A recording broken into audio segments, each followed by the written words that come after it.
What's up guys, this is Demkeys back again with another tutorial. This time I will be teaching you 2D character jumping. As the name suggests, I will teach you how to make your character jump in 2D space. Okay, I've created a new project here. I am going to start by creating a background.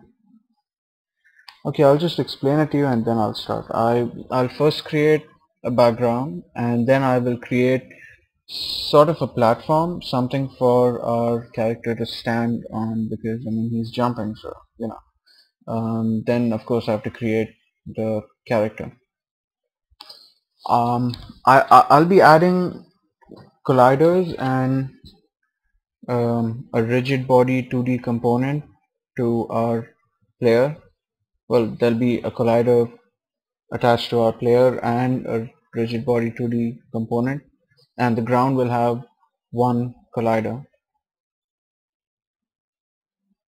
Mm, I'll explain it to you later on once I'm done creating it.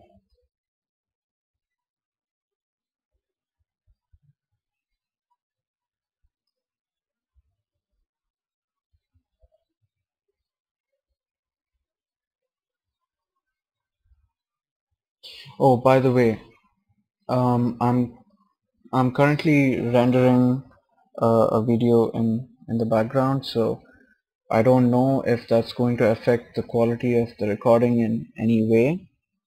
If it does, no worries. I'll record a new video.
Okay, uh, let me explain what I've done here.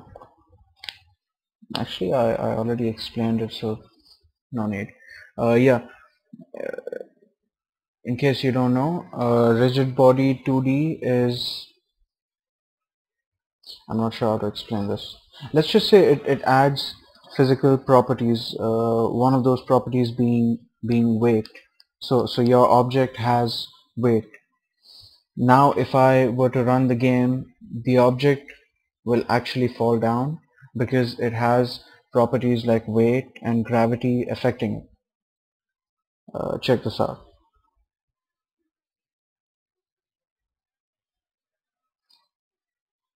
See? Okay. The reason why the object fell and it stopped at the ground, it did not go through the ground, is because there is uh, a collider on attached to the ground object.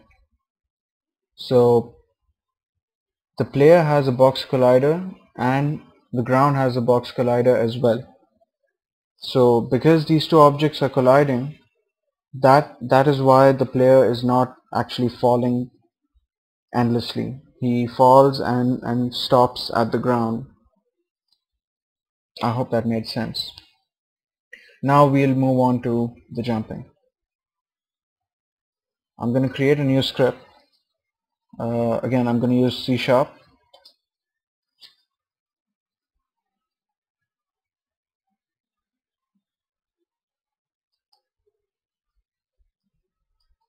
Just a minute. The script is going to open up in MoniDevelop.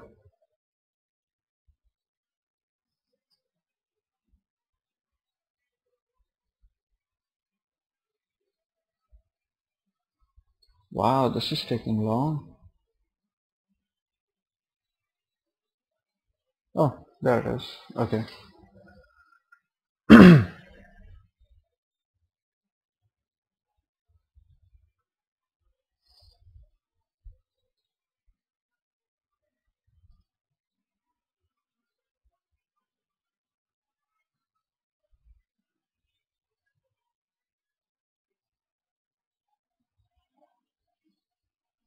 Okay, sorry for the delay, but here it is.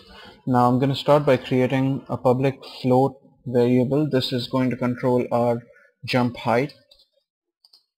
I'm making it a public variable because I want to be able to control its value from the inspector view in the Unity editor. You'll see that shortly. Also, I'm going to create another variable called multiplier. This is not necessary. Basically what this is going to do is, okay, jump height, I'm going to have to set it to a very high number, like say 2000 or maybe 1000. Well, no, 2000 is too much. I'm gonna have to set it to say 500 or 600. Now if I use a multiplier, then I need to set the jump height to 5 and I can set the multiplier to 100, and then I can just multiply both the values and that is going to be used to make our character jump. I can either do that or I can directly set jump height to 500, whatever. It's the programmer's preference. No big deal. Okay. Now if input.getKey down, you might remember from the character movement tutorial I had used getKey instead of getKey down. Here I'm using getKey down, so it's only going to catch uh, the first hit, like it's not going to see how long I'm keeping my finger on the key. It's just going to see the fact that the key has been pressed.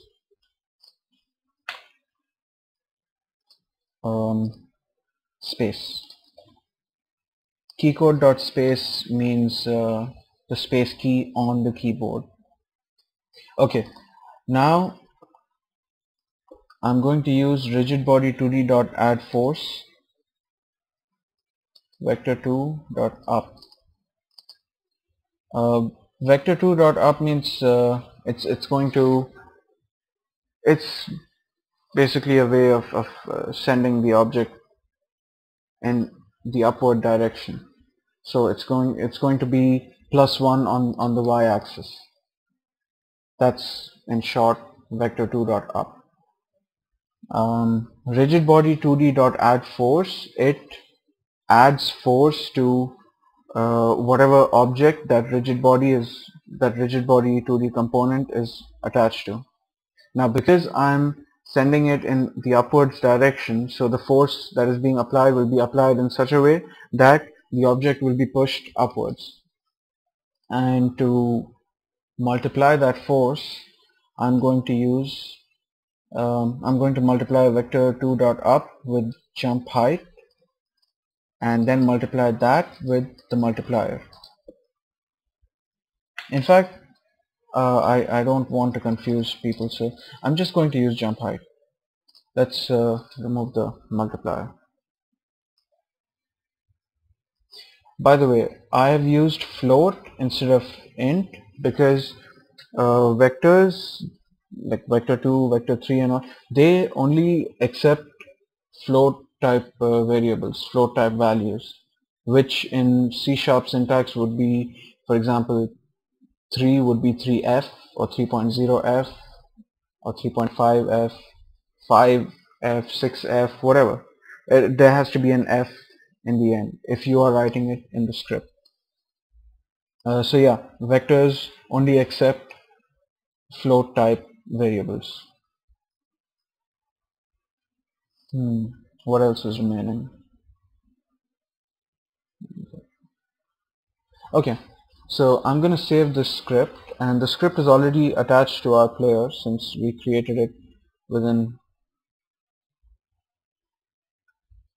the inspector view. Okay, yeah, sorry about that. I was just waiting for this to appear.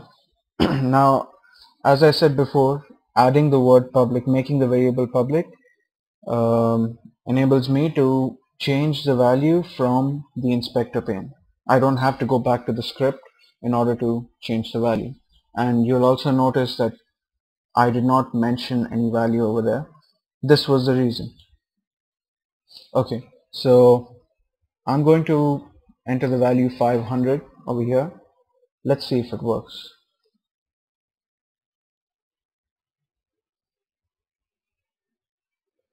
So the game started, and because of the weight applied to our object and the gravity applied to it, the object fell down. Now when I press space, the object actually jumps. There's force being applied in an upwards direction because of vector 2 dot up, and that force is multiplied by 500, which I mentioned over here, and that is making our character jump. There is one problem here. You'll notice that the character is able to double jump. See this? It'll be more clear to you if I change the value, make it a little smaller. Let's say 200. Now watch this. See? Now if you're, well, depending on what kind of game it is, sometimes you might not want this to happen. This is not just a double jump. This is, I don't know, you can go 10, 20, 30 times jumping.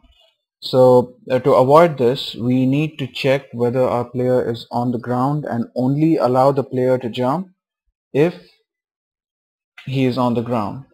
So let me show you how to do that. First of all, I'm going to create this variable doesn't have to be public, but I'm making it public so I can show you the value changing during runtime. I'm going to call this isJumping. You can name it whatever you want. I'm going to set its value to false from now. You'll see soon why. Okay, this I might need to explain. On collision, enter 2D. This function is called when two colliders collide, or when one object with a collider collides with another object that contains a collider. By the way, the collision only works like the one of the objects is stopped only if either one object has a rigid body attached to it. Like earlier you saw my player did not fall through the ground. He just stopped as soon as he hit the ground. This was because he had a rigid body 2D attached to him. If he did not have that, then he would have gone right through the ground. Wait, I don't think he would have fallen at all. Well, anyways, you get the point. The collision is not going to happen if um, if if one of the objects doesn't have a rigid body 2D component attached to it. If this is a 3D game, you won't have 2D at the end. It'll just be rigid body. So yeah, when two objects collide, on collision enter 2D is called. It accepts a parameter called collision 2D. This parameter, when you access this variable, it will have all the information of the object that has collided with this object. The object that this object being the object that the script resides in, which in this case is our player. So um, I'm going to check if the object that collided with the player has a tag called ground or not. So how you do that is you check if call, that's our collision 2D variable, dot game object dot tag equals equals ground. Equals equals is a way of comparing in C sharp. Yeah, if it is if the object that our object is colliding with has a tag called ground, that means the player is on the ground. So we should change is jumping's value to false.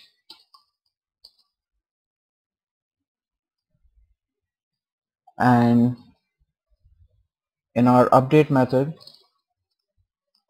when space is pressed, that is if input dot get key down bracket key code dot space, uh, if space is pressed, after that it has to check if not jumping.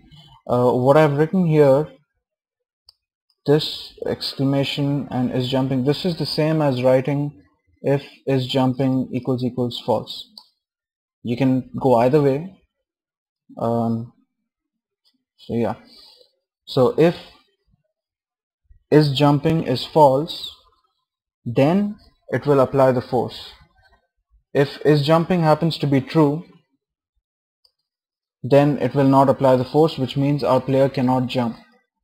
He cannot, even if he presses space again, the next time the player presses space, is jumping is going to be true because the player has not touched the ground yet. When the player touches the ground, both the colliders are going to collide. That's going to call the on collision enter 2D function, and that's going to make all this happen. And so is jumping will be false again, and then the player can jump again.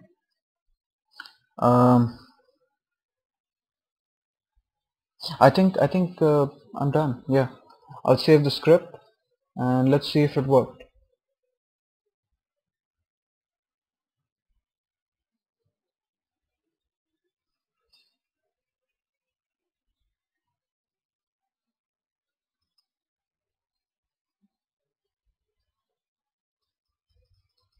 Oh, there is a problem.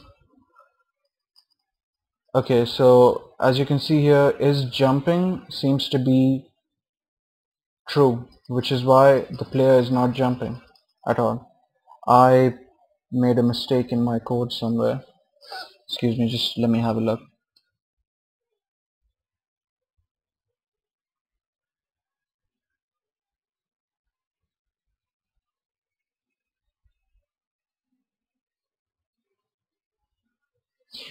Oh yes, yes.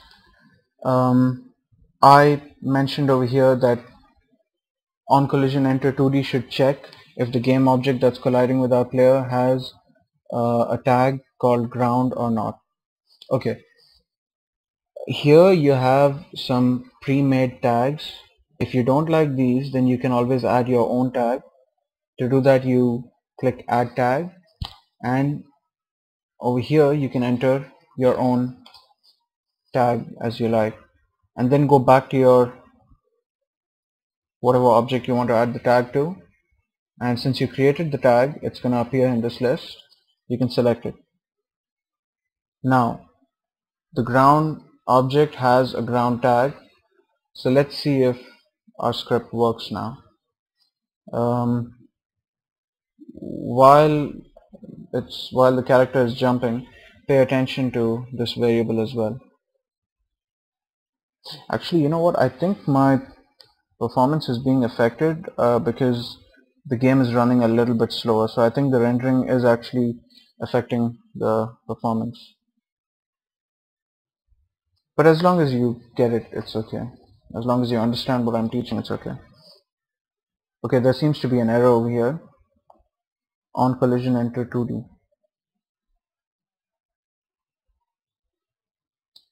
Alright, it says that this message parameter has to be of type collision 2D. I must have specified some other variable type, maybe collision or collider, because there is a difference between collision and collision 2D. See, there. Now it should be okay. I'm surprised it didn't give that error before. But anyways, okay.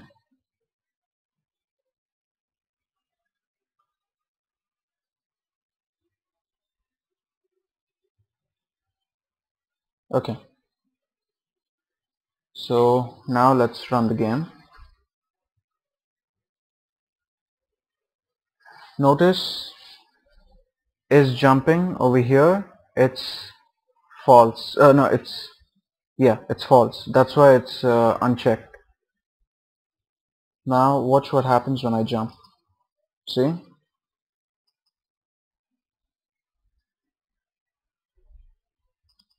Our character cannot double jump now even if I try.